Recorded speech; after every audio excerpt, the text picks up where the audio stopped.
Today I'm reviewing these POLIYU set of 12 LED flameless candles.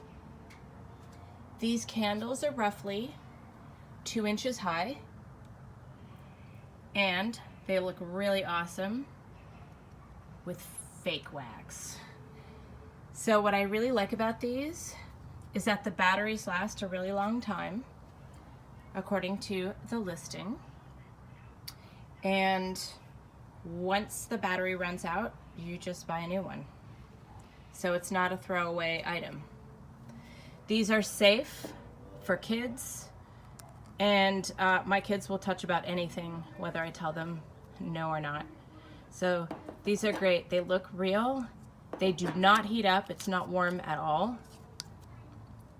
And they're safe. So you can put them in a pumpkin, you can put them in a paper lantern, you can put them in an art project, you can put them in front of your front door, you can have them on the table, you can have them wherever. They're all identical, roughly identical, and they make a really nice decoration. Thank you for listening and watching my video.